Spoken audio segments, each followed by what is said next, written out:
Many thanks for making a date with me on the marketplace. Welcome back. Now, tax expert and director of tax services at the PricewaterhouseCoopers, Abeku Jankwansa, has charged the Ghana Revenue Authority to, as a matter of urgency, get all electronic businesses in the country registered. This, he believes, will help the authority to track their transactions and ensure the right taxes are being paid. Abeku Jankwansa is optimistic that the Ghana Revenue Authority can meet its revenue target if the necessary loopholes in the tax laws are addressed. The issue also around the e-commerce I talked about. Since 2013, our tax laws are clear. If I sit in my room and I'm downloading from my App Store, my Google Play or whatever, and I do certain things, there are taxes that arise. But even when the people want to go and register, they do not even have the modalities in place because your registration requirement still assumes that you must have a fixed base here in Ghana, but the guy does not have it. So if you pass a law and we are not implementing these things, then the question is, why do we keep complaining about this revenue gap? So you think we should be blaming our own self? I think so. And one of the points that I think is worth mentioning, and I talk to a lot of businesses, there are several issues in dispute with the revenue. 2018 budget was clear. Mr. Minister clearly said, I want to ensure that if there's a dispute between you and the revenue, there's an independent panel to quickly resolve the issue so that we don't just run to the courts. The courts have a lot to do already. This was said in the 2018 budget. 2019 budget has been read. 2020 budget has been read. We have still not moved on. So then you have a case whereby there are a lot of dispute still hanging. And anytime those disputes hang, my Finance 101 lecturer would tell me that there's time value of money, right? So an assessment that should have been at that time, yes, somebody may raise the issue around interest, blah, blah, blah, but the argument will be no, we must also determine it at a particular point in time. So what are the interests? Whatever be it as it may, money that we should have collected yesterday is not being collected because they are in disputes, and those disputes are not being resolved as quickly as they ought to be resolved. The Bank of Ghana has rolled out a new platform to ensure transparency in foreign exchange trading among banks. This platform, which is known as Refinitiv Matching, is also expected to help in pricing CDs for forex trading. The move by the Bank of Ghana is part of several efforts aimed at stabilizing the local currency. Here's more in this report. Over the years, the Bank of Ghana has been implementing FX market reforms to enhance transparency, improve price discovery, and increase availability of FX hedging products. The Bank of Ghana has now adopted the Refinitiv Spot Matching platform as a market standard for interbank trading of up to $250,000. Refinitiv Spot Matching is the primary source of interbank liquidity in 27 currencies due to its features. Governor of the Bank of Ghana, Dr. Ernest Addison, charged all commercial banks to adopt the new platform. It will be mandatory for all banks on the Ghana interbank market to use this platform for all their firm dealings of lot sizes in multiples of 250,000 or more. The adoption of this platform is a key step for deepening the local FX market, and we therefore expect full adoption from every bank. The bank would in the future approve granting functionality permission on this platform to other relevant stakeholders, such as the bulk oil distributing companies, BDCs, and mining firms that the Bank of Ghana considers important in the foreign exchange market. Market Development Manager in charge of trading at Refinitiv, Nuno Neto, has been explaining to Joy Business the importance of the platform. Because the matching is basically a central limit order book. So what does it mean is everyone puts firm orders, firm liquidity. And with that firm liquidity, that helps provide more price discovery, but also gives more confidence and trust to the market in trading because they see where the prices are at all times and what is the depth of the book, how much is actually available from a trading perspective in the whole interbank. And that will be a key avenue for then the central bank also use whenever it's needed to provide more liquidity to the market. So what we are doing is aggregating, consolidating all the liquidity that is available in the market into one single platform. The Refinitiv Spot Matching platform will play an effective role in further transforming the interbank market. Ibn Sabate's report for Joy Business. Now, President Akufo-Addo yesterday disclosed that the government is going to make available an additional 5 billion cedis to ensure that they pay off depositors of defunct financial institutions. The move, according to Deputy Minister of Finance Kweku Kwarteng, is to ensure the receiver is well-resourced to clear all outstanding debts owed depositors. Here's a report filed by my colleague Ebenezer Sabuti. Government has taken it upon itself to settle all aggrieved customers of the various defined financial institutions before the end of the year. Addressing Parliament on the state of the nation, the President said 5 billion cedis will be used from next week to settle some depositors of microfinance institutions and savings and loans companies that have gone down. The idea behind this payment, according to Deputy Minister of Finance Kweku Kwarteng, is to ensure that there is maximum confidence in the financial sector. The government's position is that government pays 100% of the value of what the depositors put in those failed financial institutions. As the Ministry of Finance, we are preparing to do this. We will comply with the dates he set, but essentially we will do so after the validation has been completed.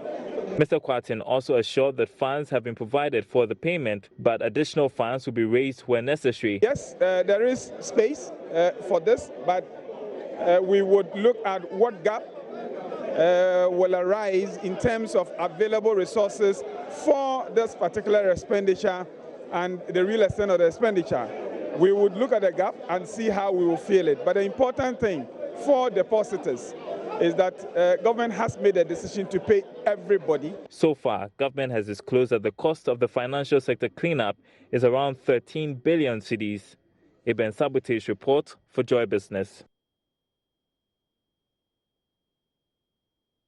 Our former finance minister said Tekpe has been outlining some solutions to curb the banking sector crisis. Speaking on Joy FM's Super Morning Show, said Tekpe questioned if the president intends to borrow from the international financial market, which will mean incurring more debts for the nation. We need a bank resolution law.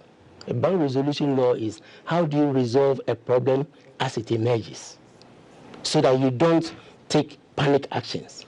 You see through the Bank of Ghana supervision and other things that there is a problem ahead of you. So that we don't face banks in the future. Secondly, we believe that even on an ongoing basis, some regulatory framework should be put in place in two areas.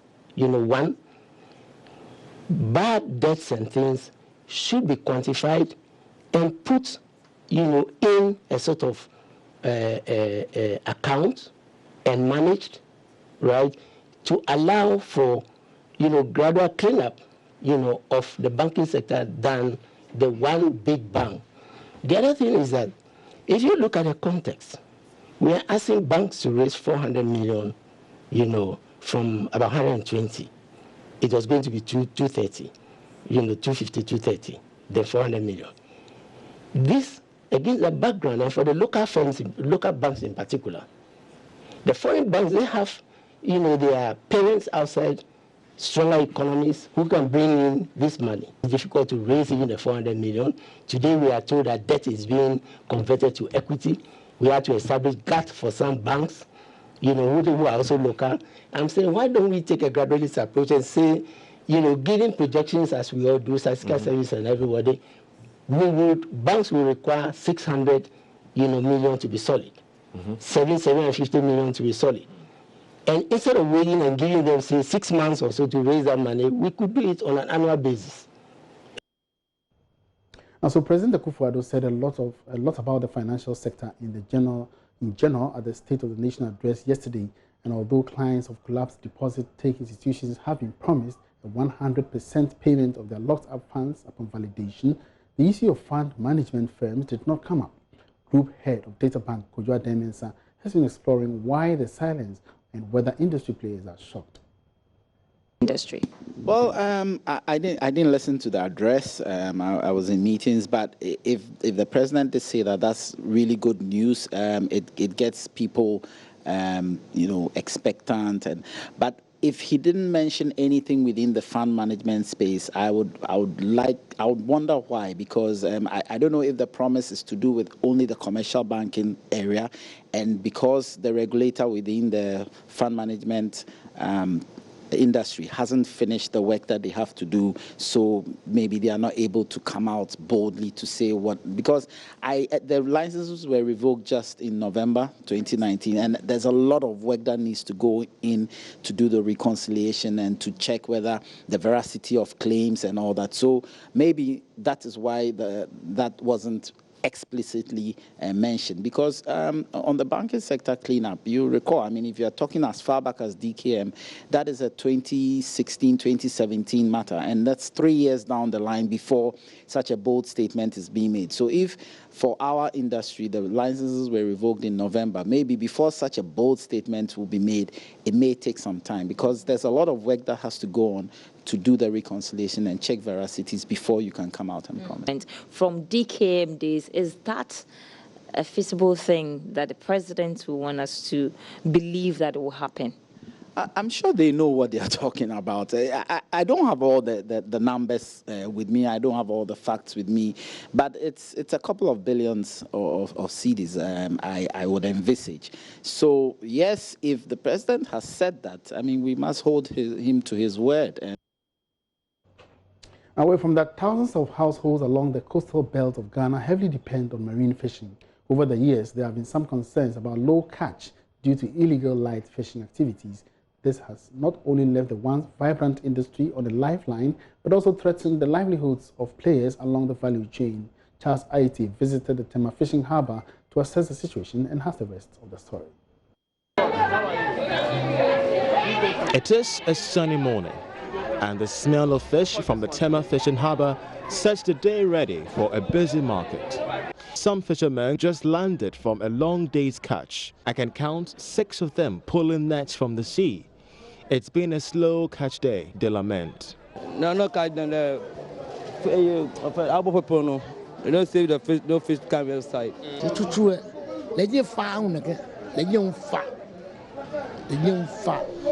The fish catch isn't like how it used to be in the past. I've been fishing for years now, and I'm serious when I tell you it's got serious.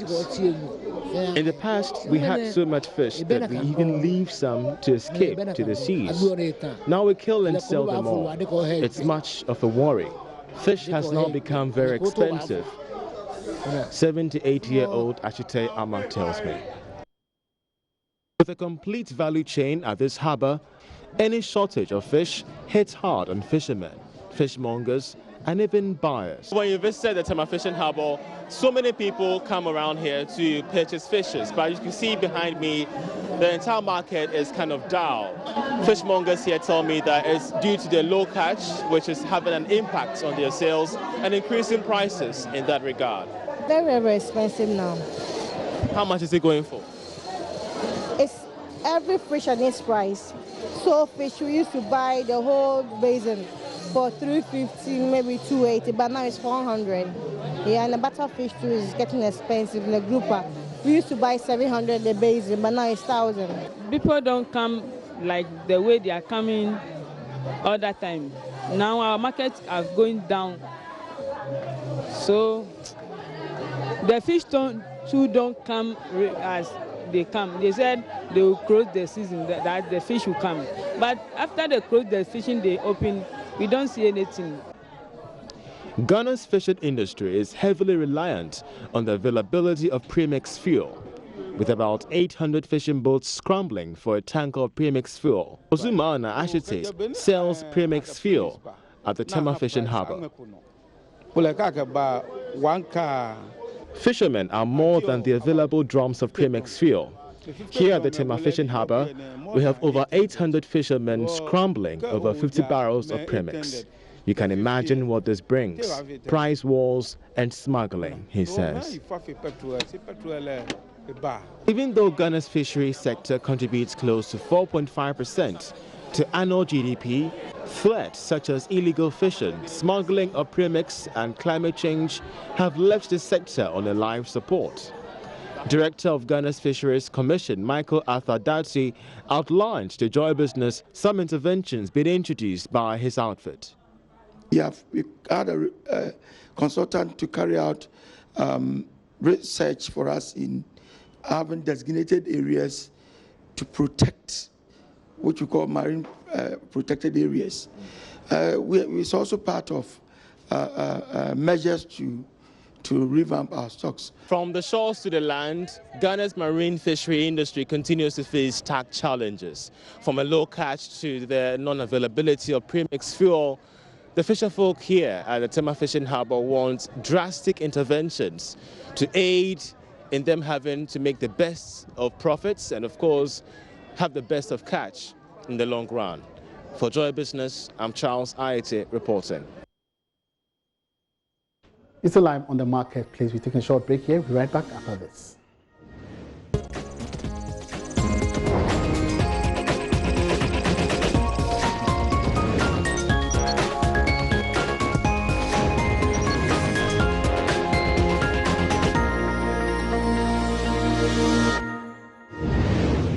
Thanks so much for staying. Welcome back. 200 unemployed youth in the Aguna Swedo municipality have been given a major breakthrough to acquire skills and apprenticeship for their future enterprises. The youth will select any apprenticeship of their choice, and their training and startups will be taken care of by Sinapi Aba. Sinapi Aba is expected to provide all that will be required for the apprenticeship program to ensure their training and skills acquisition become effective. Richard Kojunyako has more in this report. Sinapi Aba has in times past been supporting youth that desire to acquire skills and apprenticeship, but do not have the wherewithal to do so. So far, 4,000 of such persons have been supported across the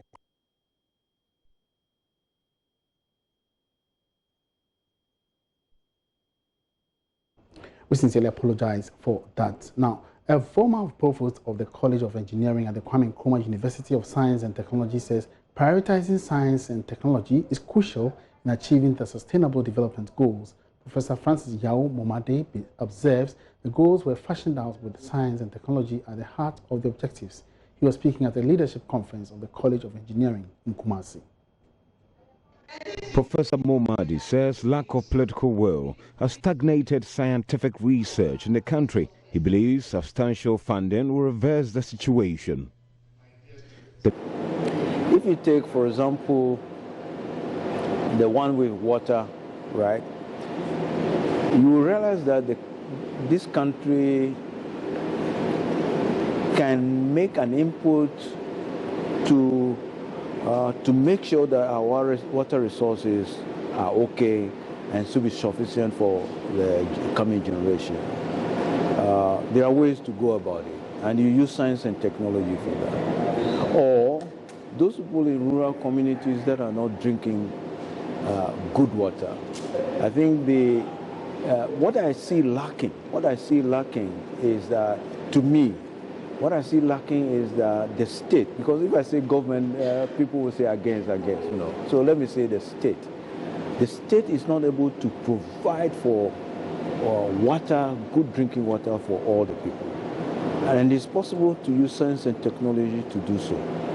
I did some work with in the Upper East, Bongo area, where they were drinking fluoride-contaminated water. There are technologies to provide good drinking water for them.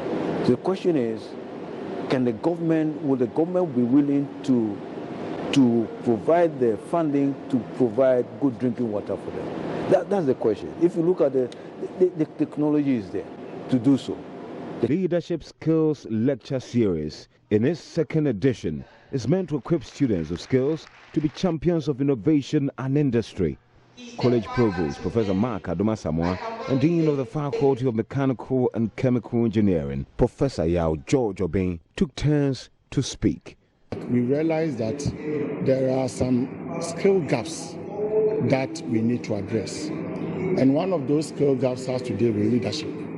So the management of the College of Engineering 2 years ago decided to introduce an engineering leadership skills series. And what we do is that we bring people from industry, we bring in our retired professors, and we give them trending topics for them to discuss with the students. If you look around the country, engineers are the people who are supposed to lead in the construction of roads, extension of electricity, provision of clean water. We should have clean environment. You know, engineers are the ones that look at the management of our fuel system. So everything is based on engineering. And therefore, our training should focus on providing skills that will enable the students we train in engineering take a lead. Reporter for JoyNews, Kwesi Debra. And that's it for the marketplace today. Many thanks for your company. For more business news, log on to myjoyonline.com/business. My name is Emmanuel Abuaji Yafi. Have a good night.